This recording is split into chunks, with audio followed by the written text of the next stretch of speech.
Hello friends, आपका स्वागत है लेक्चर 3 में हमारे। अब हम आगे देखो, अभी हमने क्या क्या कंप्लीट किया है। हमने हीट पढ़ा, हीट ट्रांसफ़र पढ़ा। हीट ट्रांसफ़र में क्या क्या चीज़ें कंप्लीट की, जैसे हमारा हीट क्या होता है, हीट फ्लो क्या होता है। अब देखो, ये चीज़ मैं बार बार रिवाइज इसलिए करवा रहा हूँ कि आपको रिकॉल रहे हर चीज़ें, ठीक है। तो अभी देखो, हीट पढ़ा, हीट फ्लो पढ़ा, फिर मोड्स ऑफ हीट ट्रांसफ़र पढ़े, और उसके बाद हमने कुछ कंडक्शन के गवर्निंग लॉज पढ़े कि क्या फोरियर्स लॉ क्या होता है, उसके बारे में बेसिक कॉन्सेप्ट क्या क्या है। अब आगे हमने उसके बाद क्या पढ़ा, हमने स्लैब के बारे में पढ़ा कि इलेक्ट्रिकल एनालॉग क्या होता है, आर किसके इक्वल होता है, डेल्टा वी किसके इक्वल होता है। फिर उसके बाद हमने क्यू एक्स का मैक्रो लेवल पे कुछ फॉर्मूला हमने निकाला, और वो फॉर्मूले के बेसिस पे हमने हीट फ्लक्स निकाला। फिर हीट फ्लो का यूनिट क्या होता है, हीट ट्रांसफ़र का यूनिट क्या होता है, और हमने हीट फ्लक्स का यूनिट देखा वाट पर मीटर स्क्वायर।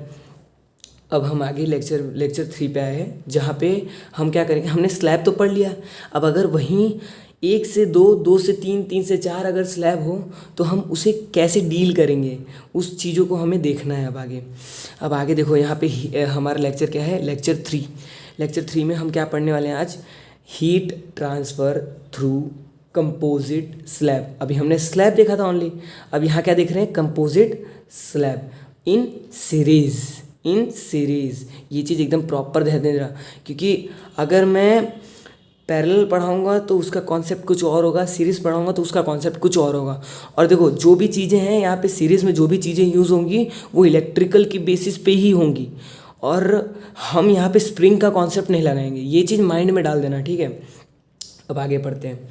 जैसे हमारे स्लैब में क्या होता था कि हीट फ्लो कुछ होता था जो इस परपेंडिकुलर एरिया पे आके टकराता था, और यहाँ से कुछ इसकी कंडक्टिविटी K1 होती थी, इसकी कंडक्टिविटी कुछ K2 होती थी, जो इसे स्लोप के फॉर्म में डिक्रीज़ करती थी। मतलब कुछ कंडक्टिविटी कंडक्ट करेगा तो यहाँ पे टेम्परेचर डिक्रीज़ होगा।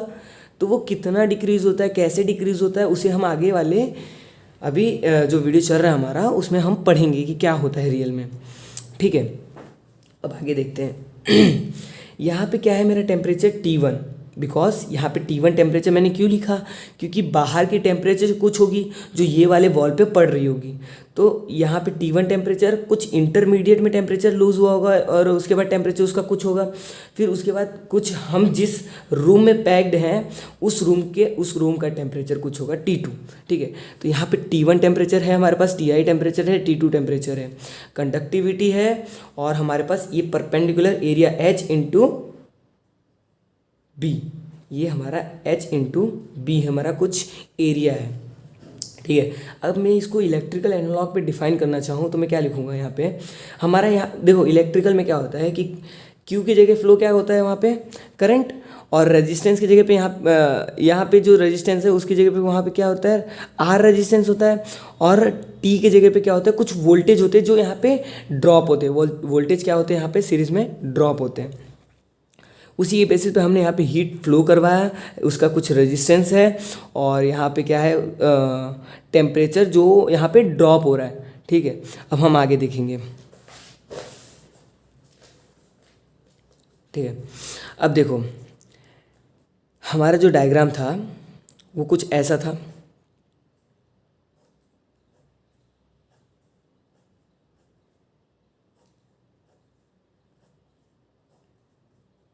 यहाँ कुछ T2 टेम्परेचर, यहाँ कुछ Ti टेम्परेचर, यहाँ पे कुछ T1 टेम्परेचर, ठीक है।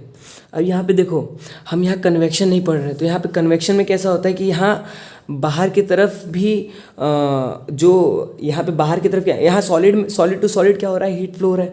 अब इसके जो साइड में हो रहा है वो क्या हो रहा है, कुछ मूवेबल बॉडी है और ये स्टेडी बॉडी है, तो यहाँ पे तो कुछ कन्वेक्शन भी हो रहा होगा। मैंने आपको कन्वेक्शन का कॉन्सेप्ट जो बताया, सब बोलते नहीं फ्लूइड और सॉलिड बॉडी का ऐसा कन्वेक्शन होता है, ऐसा वैसा, तो ऐसा कुछ नहीं। ये चीज़ ध्यान में रखो कि एक सॉलिड बॉडी है, स्टेडी बॉडी, जो एक मूवेबल सब्सटेंस से कनेक्शन में आ रही है और वहाँ हीट ट्रांसफ़र हो रहा है। ये चीज़ एकदम ध्यान दे देना, ठीक है।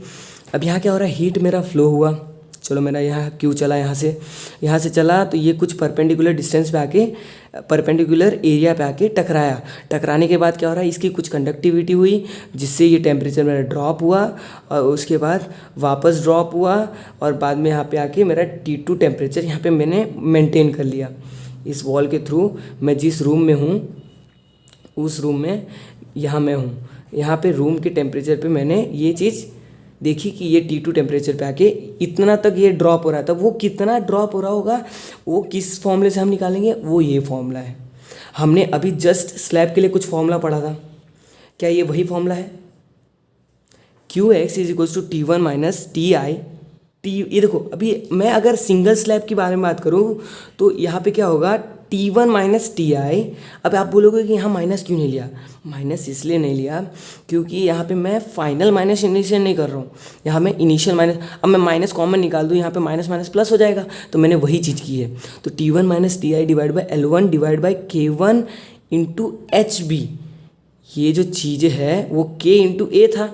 हमें ये चीज़ याद है, ये पिछले स्लैब में हमने जो पढ़ा, वही चीज़ मैं नेक्स्ट स्लैब के लिए निकालूँ तो वो भी सेम ऐसे ही निकलेगा, बट वो नेक्स्ट स्लैब के रेजिस्टेंस के बराबर होगा। ये फर्स्ट स्लैब का रेजिस्टेंस, यहाँ पे कुछ इसका लेंथ L1 होगा, इसका लेंथ L2 होगा और इसका कंडक्टिविटी K2 K1 ये चीज़ ध्यान दे दीजिए, ठीक है। अब ये जो अगर मैं सिंगल स्लैब के लिए निकालूँ, अगर मैं वो दोनों स्लैब के लिए अगर निकालना चाहूँ तो यहाँ क्या होगा, सीरीज़ का कॉन्सेप्ट RTH, हमें देखो Q का पता है, डेल्टा T अपॉन RTH होता है, R थर्मल। अब ये RTH क्या होता है भाई? अब अगर यही चीज़ सीरीज़ में है तो मैं इसको क्या बोलूँगा, R1 plus R2 is equals to RTH। Series में है, ये चीज़ सीरीज़ में है ना, तो सीरीज़ में है तो यहाँ पे मैं क्या लिखूँगा, मेरा ये R1 है, ये R2 है। सर्किट एनालॉग मैंने अभी आपको जस्ट बताया पीछे वाले पेज पे कि L1 by K1 into HB, मतलब ये L1 into K1, L1 divide by K1 into H into B, because ये एरिया है और हमारा ये जो है साथ में K इंटू A है, तो A की जगह मैंने क्या लिख दिया, HB।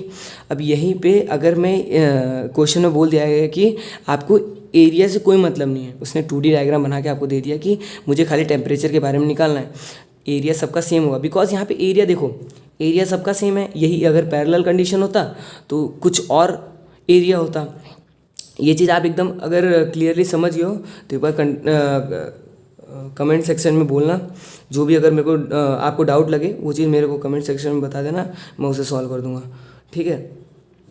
आपका यहाँ पे ख़त्म होता है सीरीज़ का कॉन्सेप्ट। अब इसके बाद हम स्टार्ट करेंगे अपना पैरेलल का कॉन्सेप्ट आने वाले अपने नेक्स्ट वीडियो में, ठीक है। ये मेरे नोट्स हैं जो मैं अपने नोट्स के बेसिस पे आपको मैं क्लियर करना चाहता हूँ। अब मैं उतना आपको प्रॉपर नहीं बता सकता शायद, बट मैं अपनी तरफ से सब कुछ प्रॉपर क्लियर करने की कोशिश करूँगा, ठीक है। Thank you.